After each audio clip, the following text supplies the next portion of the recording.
ஜெபம் செய்வோம். எங்களை நேசிக்கிற எங்கள் அன்பின் ஆண்டவரே, இந்த நாளில் உம்முடைய சமூகத்தில் வருகிறோம். என்னுடைய குற்றங்கள் எல்லாம் மன்னிங்க, பரிசுப்படுத்துங்க, தகுதிப்படுத்துங்க, தூய்மைப்படுத்துங்க. உம்முடைய சமூகத்தில் எங்களை அர்ப்பணிக்கிறோம், ஒப்புக் கொடுக்குறோம். இந்த வேளையில் கூட என்னுடைய குற்றங்களை மன்னிங்க, என்னை பரிசுப்படுத்துங்க, தகுதிப்படுத்துங்க, எங்களோடு கூட பேசுங்க.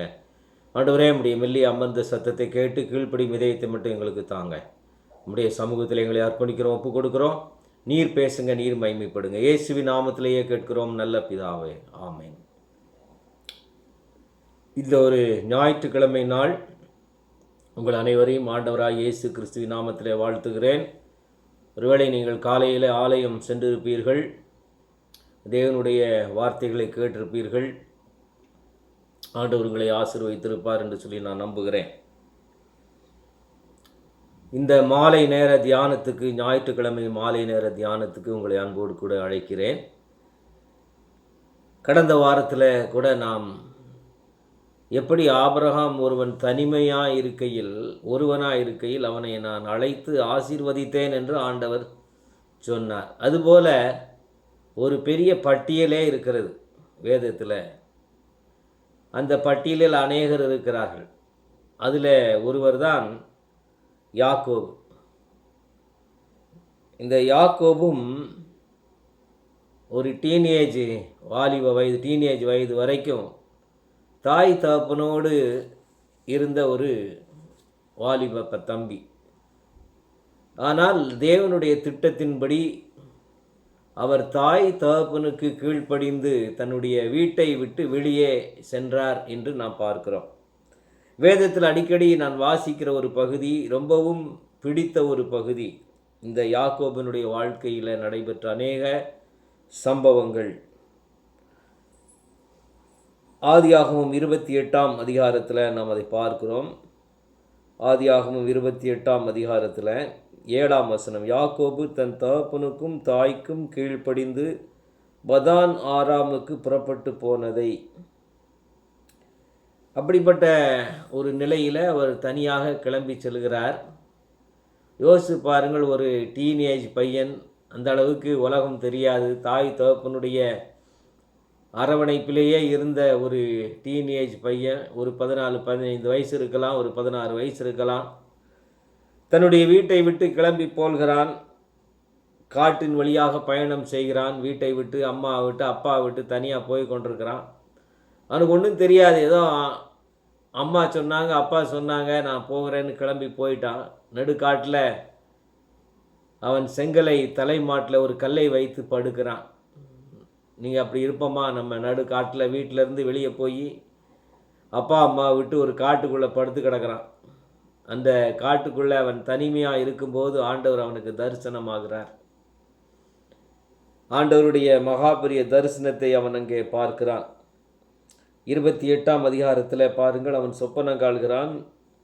13ஆம் வசனத்தில், கர்த்தர் நின்று, அதற்கு மேலாக கர்த்தர் நின்று, நான் உன் தகப்பனாகிய ஆபிரகாமின் தேவனும் ஈசாக்கின் தேவனுமாகிய கர்த்தர், நீ படுத்திருக்கிற பூமியை உனக்கும் உன் சந்ததிக்கும் தருவேன் என்றார்.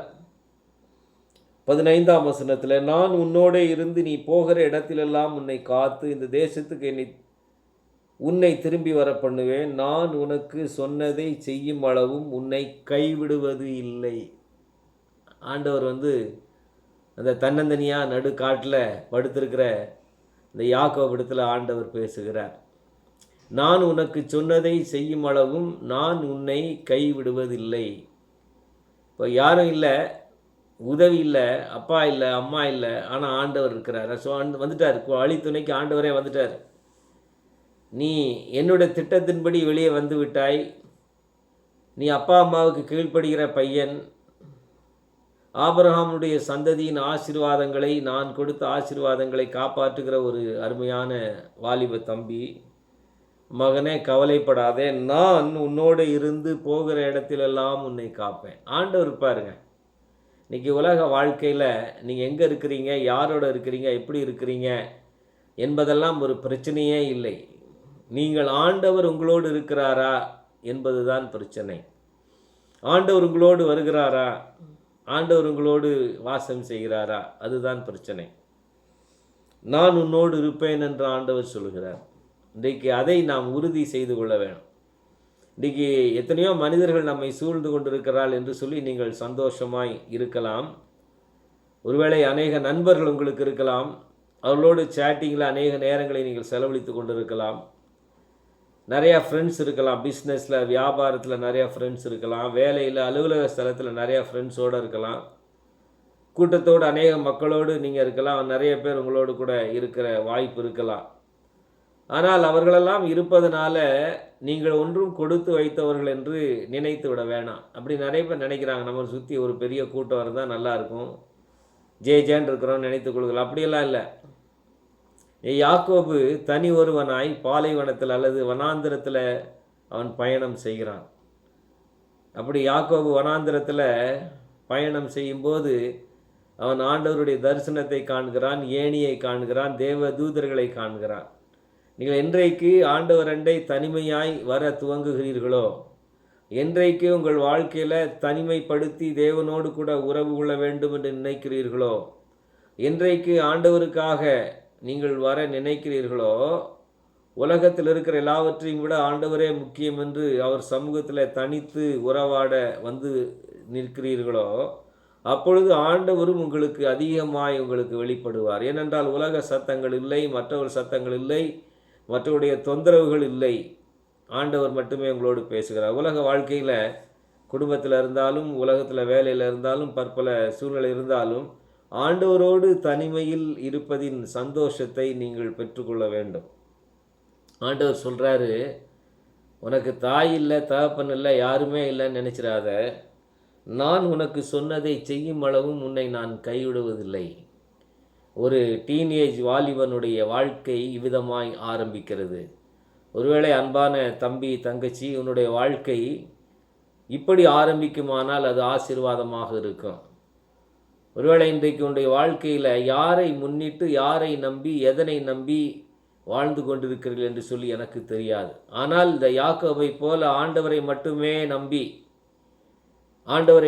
நம்பி அவருக்கென்று நீங்கள் ஒப்பு கொடுத்து அவருடைய சமூகத்தில் தனிமையில் வாழ்வதற்கு உங்களை அர்ப்பணித்து வாழ்வீர்களே என்று சொன்னால், ஆண்டவருடைய பிள்ளையாக அவருக்கு கீழ்ப்படிந்து வாழ்வில்லை என்று சொன்னால், ஆண்டவர் உங்களுக்கு கொடுக்குற அருமையான ஒரு வாக்கு தத்தம். ஆண்டவர்களோடு பேசுகிறார், நான் உனக்கு சொன்னதை செய்யும் அளவும் உன்னை கைவிடுவது இல்லை.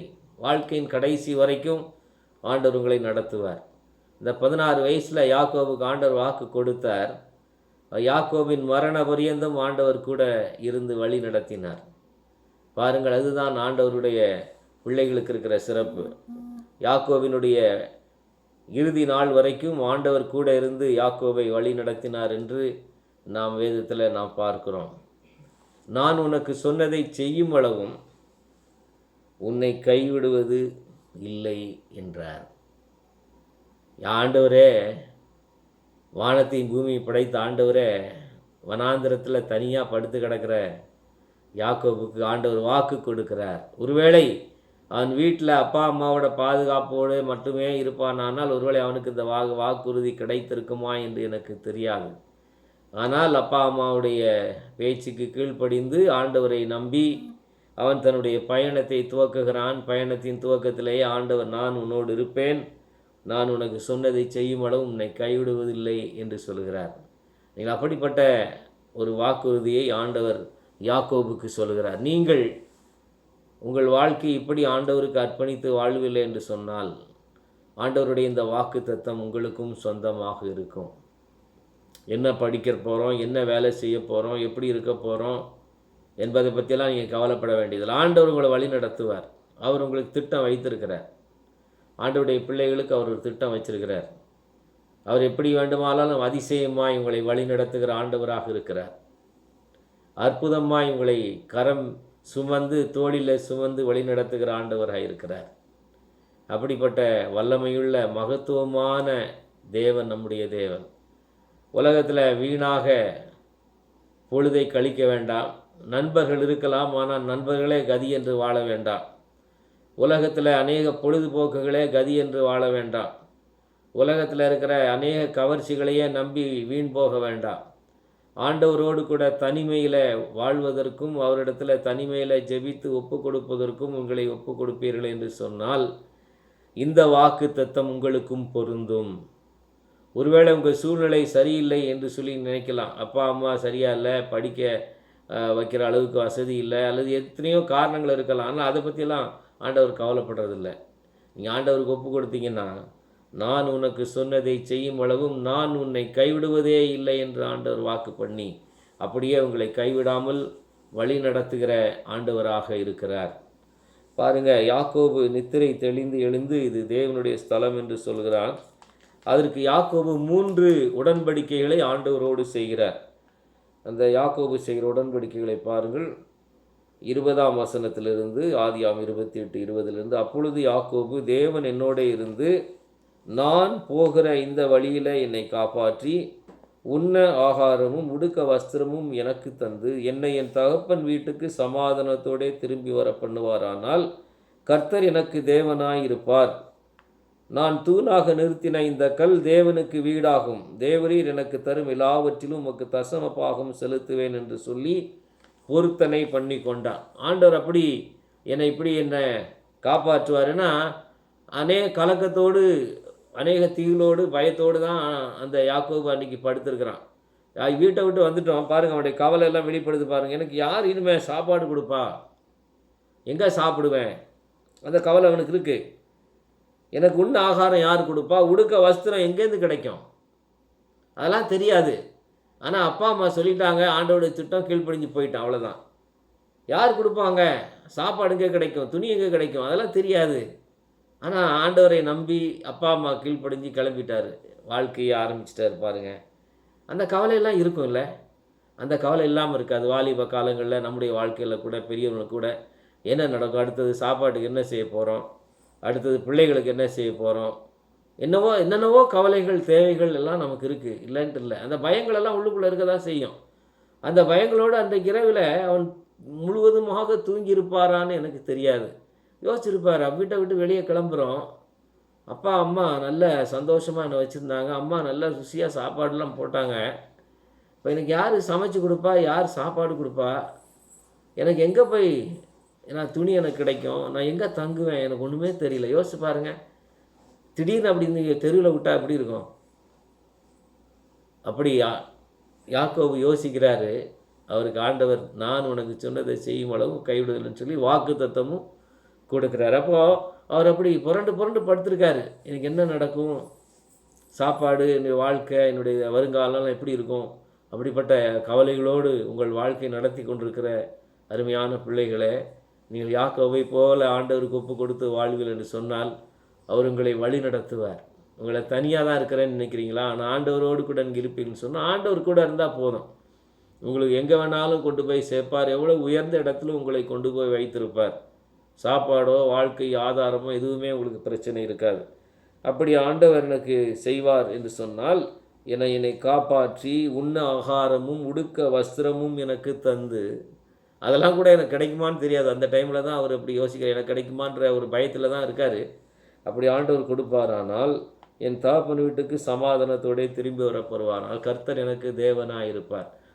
அப்படின்னா என்ன அர்த்தம்னா, என் ஆண்டவரே எனக்கு பிரதானமானவராய், அவரே எனக்கு சதா காலமும் தேவனாய் இருப்பார். அவரும் நானும் ஒன்றாய் இருப்போம். அவரை என்னுடைய வாழ்க்கையை நடு மையமாக வைத்திருப்பேன். அவருடைய கடவுளாக, அதாவது என்னுடைய இதயத்தின் தெய்வமாக நான் முழுவதும் வைத்திருப்பேன். அவரே என்னுடைய தெய்வம், தேவனாய் இருப்பார். அவரே எனக்கு எல்லாமுமாக இருப்பார். அவரை நான் ஆராதிப்பேன், வழிபடுவேன், இதயத்தில் வைத்திருப்பேன். அவரை முன்னிறுத்தி என்னுடைய வாழ்க்கையை நடத்துவேன். அவர் தான் எனக்கு எல்லாமுமாக இருப்பார். கர்த்தர் என் தேவனாக இருப்பார். அடுத்தபடியாக இந்த கல் தேவனுக்கு வீடாக நான் ஆண்டவருக்கு ஒரு ஆலயத்தை கட்டுவேன். I will build a church for God. ஆண்டவருக்கு ஒரு ஆலயத்தை கட்டுவேன். அப்புறம் தேவரீர் எனக்கு தரும் எல்லாவற்றிலும் நான் தசம பாகம் செலுத்துவேன். ஆண்டவர் கொடுக்குற எல்லா ஆசீர்வாதங்களிலிருந்து குறைந்தது, அதிகபட்சம் எவ்வளவுன்றதில்லை, குறைந்தது 10% நான் ஆண்டவருக்கு கொடுப்பேன் என்று சொல்லி அவர் பொருத்தனை பண்ணி கொண்டார். That was the covenant, that was a commitment he made. நான் ஆண்டவரை முன்னிறுத்தி, ஆண்டவரே எனக்கு தேவனா, இது வரைக்கும் வாழ்க்கை எப்படியே போயிட்டு இருந்தது, ஆனால் இனிமேல் ஆண்டவரை நம்பி தான் என் வாழ்க்கை இருக்கும். அவரே என்னுடைய தேவனாக இருப்பார். அவரே எனக்கு முழு முதலும் கடைசி வரைக்கும் எல்லாமா இருப்பார். யோசிச்சு பாருங்கள், இன்றைக்கி நீங்கள் வாலி வயசில் அநேகம் பேர் நடுவில் ஆண்டவரை தவிர அநேக கடவுள்களை கூட வைத்து கொண்டு இருக்கிறோம் இல்லையா? சில பேருக்கு பொழுதுபோக்குகள் கடவுள் போல மாறிவிட்டது, களியாட்டுகள் கடவுள் போல மாறிவிட்டது. ஒருவேளை சில பேருக்கு பணமோ அல்லது வேறு சில பதவியோ அநேக காரியங்கள் கடவுளாக மாறிவிட்டது. சில பேருக்கு நாம் விரும்புகிற பெண்ணோ அல்லது ஆணோ அவள் கடவுளாக மாறிவிட்டால், ஆண்டவருக்கு சித்தமோ இல்லையோ அந்த பெண்ணோடு அந்த ஆணோடு வாழ வேண்டும் என்று நாம் தீவிரப்படுகிறோம். அது கடவுள் சித்தமா என்று நமக்கு தெரியாது. ஆக இப்படி அநேக கடவுள்களை நாம் வாழ்க்கையில் வைத்து கொண்டு விட்டோம்.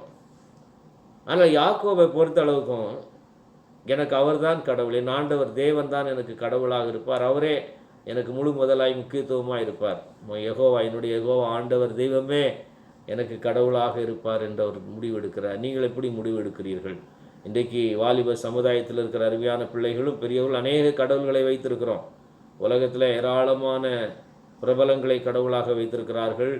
பொழுதுபோக்குகளை, களியாட்டுகளை, இன்னும் அநேக காரியங்களை, சில பேர் பெரியவர்கள் கூட பணத்தை, புகழை, பதவியை கடவுளை வைக்க வேண்டிய இடத்துல அதையெல்லாம் வைத்திருக்கிறோம்.